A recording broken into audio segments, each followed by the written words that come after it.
Kia ora, komusta? I'm Marianne Infante. I'm an actor, producer, writer, and I am proud to be working with Proudly Asian Theatre Company along with John Rata, and I'm a Filipino kapampangan. Kia ora. Firstly, just to give some context, so my play is called Sweet, Sour and Salty, which I'm developing at the moment. And as a part of it, I'm making this deliverable where I'm talking to fellow Filipino creatives about their experiences in New Zealand, because the whole play centers around a Filipino family and sort of their struggle with each other and with their environment, and in learning how to communicate and grow together, both through a shared family love and a shared family conflict.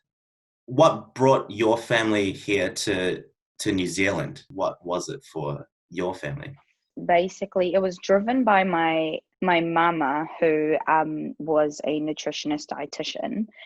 So she was qualified and was part of like the bracket that New Zealand needed, basically, in terms of the medical field. I don't know the actual terms for them. I'm so sorry. Yeah. But in terms of why we moved here, it was because of family. So my papa had an auntie. What I mean is she's not in New Zealand anymore. My auntie, my tita Benny, was living in Christchurch, and she was a solo mother to my cousin who had cerebral palsy and he was stuck in a wheelchair. And basically, because my auntie wasn't getting any younger and my cousin was getting older and bigger, she needed support to look after herself as well as my cousin. So we moved here to, just help her out, give her a bit more of a support network. Alongside that drive was to also have for my parents to give my sister and I better future. We were never struggling in the Philippines because my parents are hardworking, working class citizens. There was a lot more drive in terms of going overseas, earning dollars, which could be converted to higher currency in the Philippines. For me, for my parents, so I was born in Saudi Arabia, because that's when both of my parents met. They both worked at the same hospital This there. is like an expose. I love it. Sorry. There was a large amount of Filipino OFWs who were in the Middle East. After I was born, at that time, I think it was much easier to move to New Zealand than it was now. Now there's much more difficulty and restriction, but it was much easier back then in sort of like the mid-90s. And so there were sort of openings for sort of medical jobs here in New Zealand. And, to some degree, it was a little straightforward. It was just an application, and they wanted kind of a landscape that's, I guess, a bit green and sort of more wide. So you said you were 11 when you'd arrived here in New Zealand and you came to Christchurch. What was it like to adjust? Do you remember those first few years or months and what the differences were that struck out to you the most? Culturally or Yes. physically or environmentally, just in whatever case? I cannot forget my first day waking up in New Zealand. I was just so overwhelmed and struck by how cold it was. We moved in November, which meant it was like end of winter going to summer. So it wasn't actually that cold. But for me, who came from a country quite close to the equator, I just remember waking up, and maybe I was like jet lagged, or I felt really exhausted from the travel. I was just like, man, New Zealand is so far away for like an 11 years old, and all I had to do on the plane, just coloring books. And I was just like, oh my God. Back then I was like, I've never had this feeling before. What the hell do I do? So I just run to my parents. I had a cry, and to my auntie, I was like, how do you deal with this life?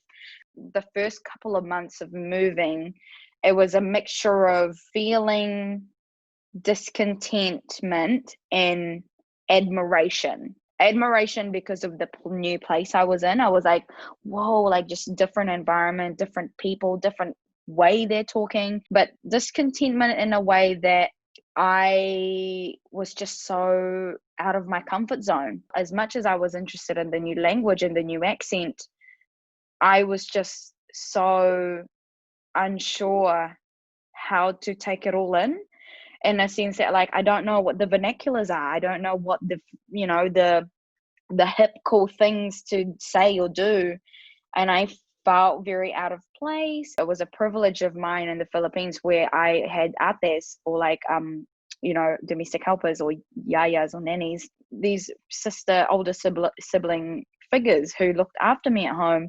who did the dishes for us, did the laundry, and all those little things that I didn't think I would understand or notice.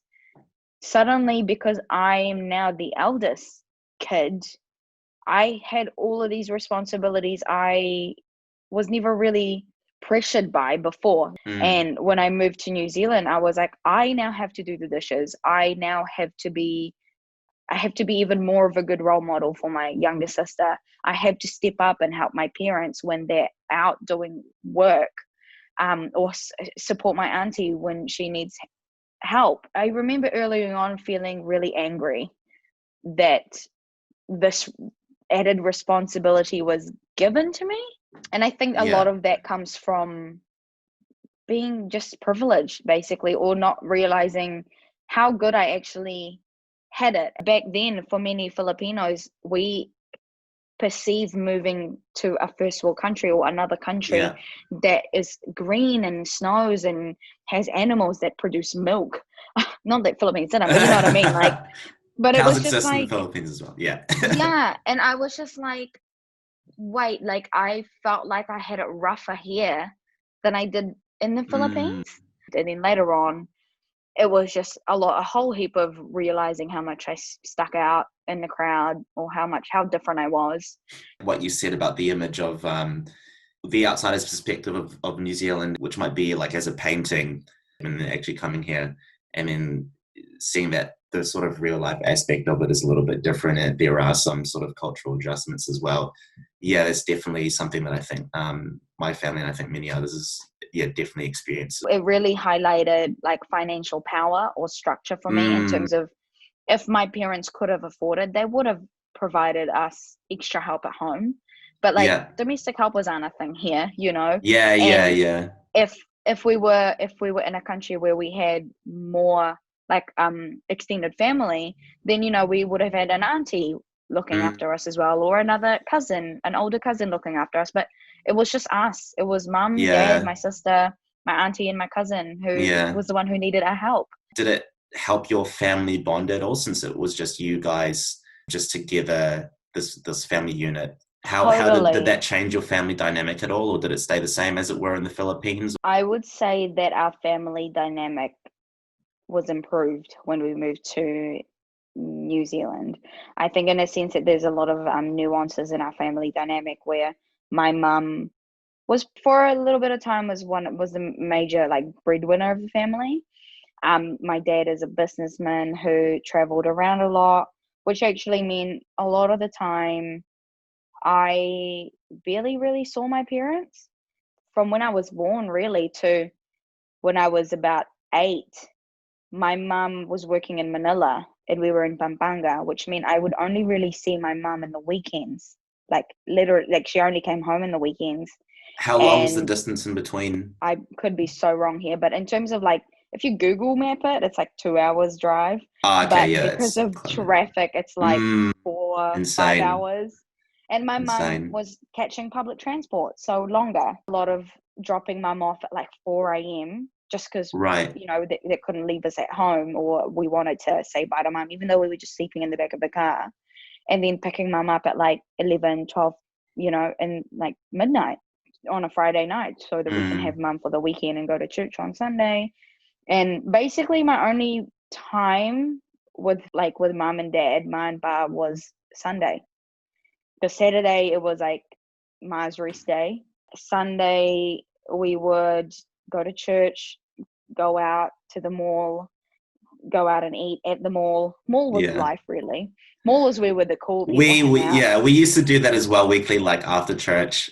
Like I wanted to go to church because we would eat out normally. Absolutely. After, and then go and see aunties and cousins in like the next barrio or town or like suburb. We basically became healthier and closer, and our priorities became more about each other, and also like financially about each other. Because it actually cracks me up. My dad would do this thing earlier on, like I think our first year, he would calculate how much cigarette costs here and multiply it in dollars.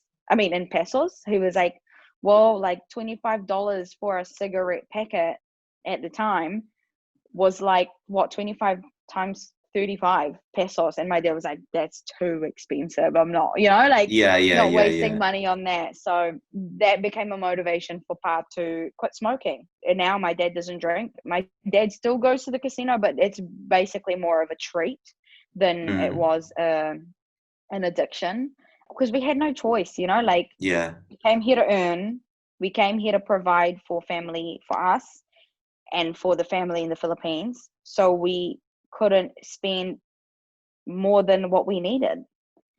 I think we get each other more now because we've been through a lot of life transitional moments, I suppose. Like all the highs and lows, arguments that came along with that really informed our relationships. I want to now bring it to what brought you to your practicing craft, which I would say, well, you do a lot of things, but I just want to ask what brought you to acting or performing arts. Was that an interest of yours since the Philippines, or was that only something that really manifested itself once you'd come to New Zealand?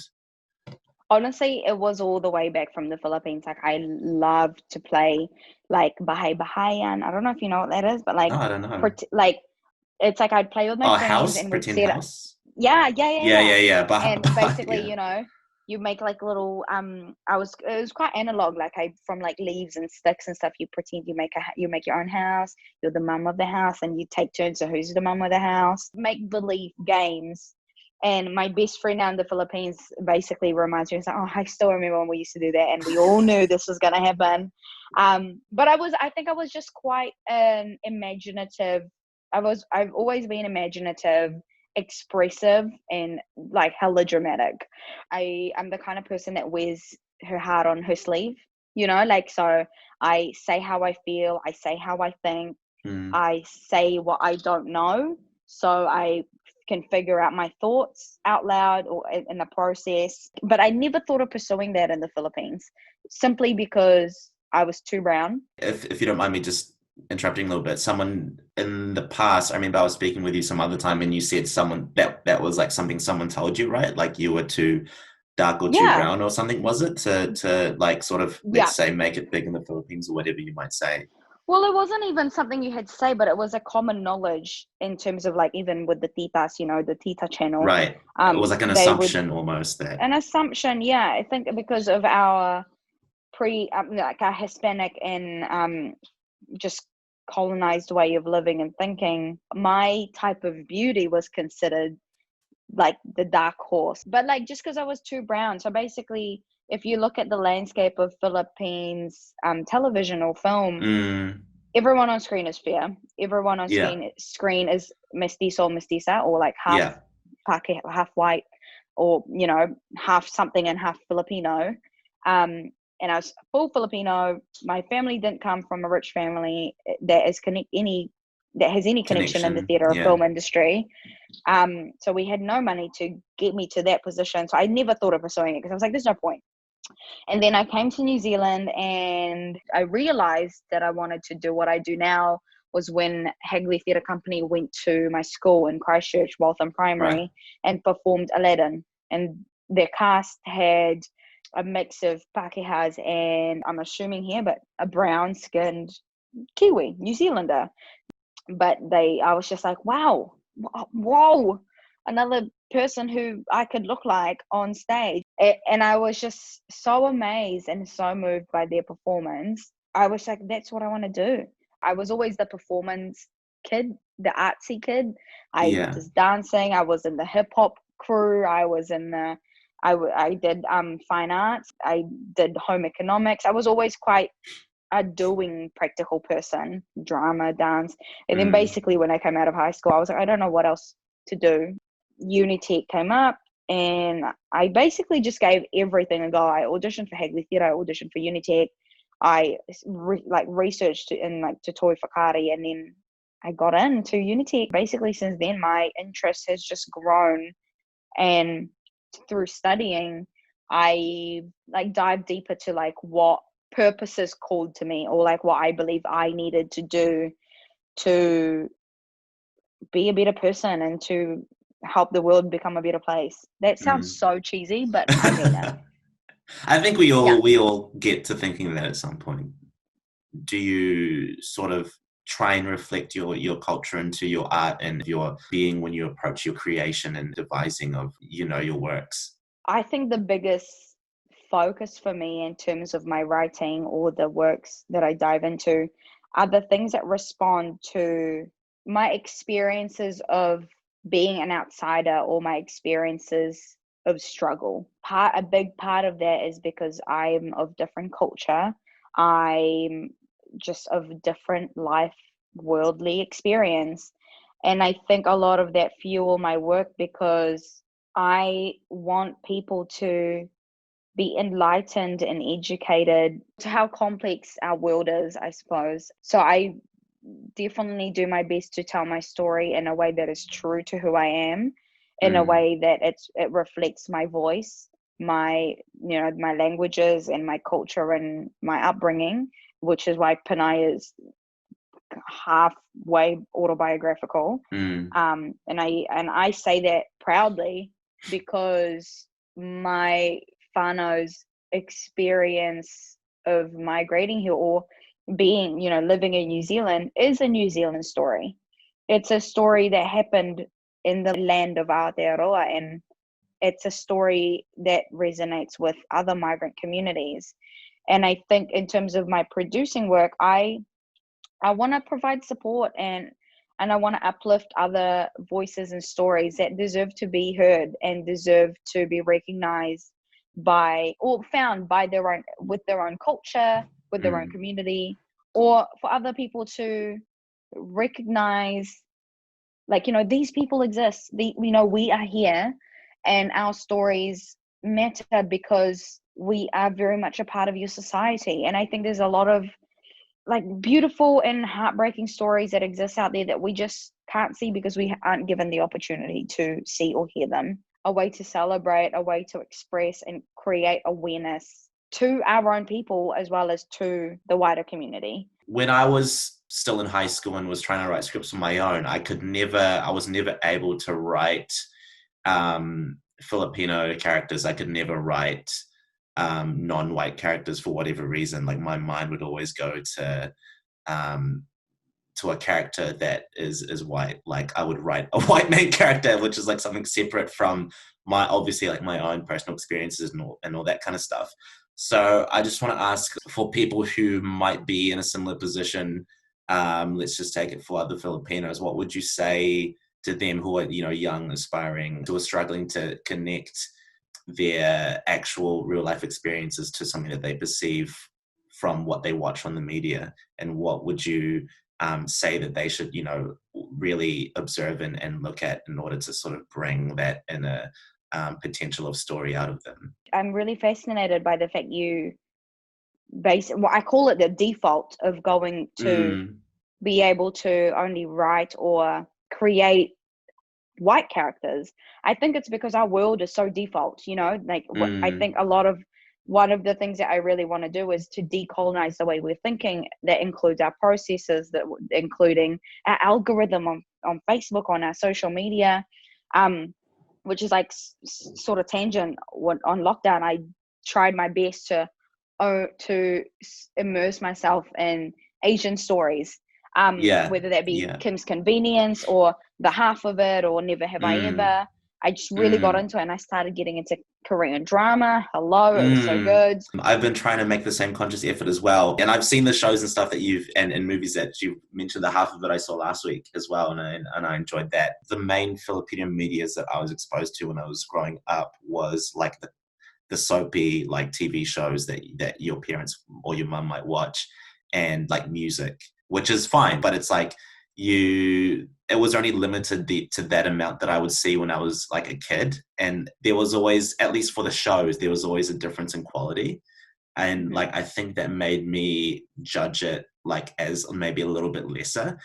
You know, in these recent years I've been trying to find more Filipino made stuff. I've been reading more Filipino books, so I have like a whole list of stuff that I'm going to read, and I'm in some at the moment, and I've read some. I think it's also like what you've basically already talked about is that you don't know what you don't know. Like, in the Yeah. sense that once you realize or click to the fact that, whoa, I can only write perspectives or for white characters, you can't unsee that.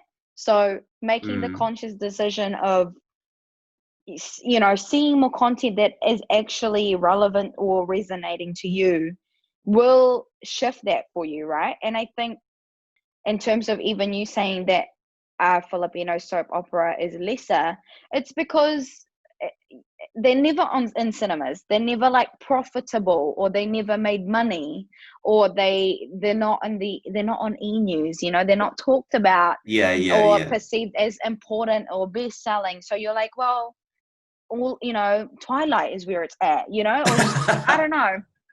But I think for me, in terms of Yeah. how to inspire other people, I would say make a conscious decision to internally reflect and assess what are the things that makes you happy, what are the things that makes you not happy, and then from there reflect on the reasons why, and even go all the way back to past your whakapapa.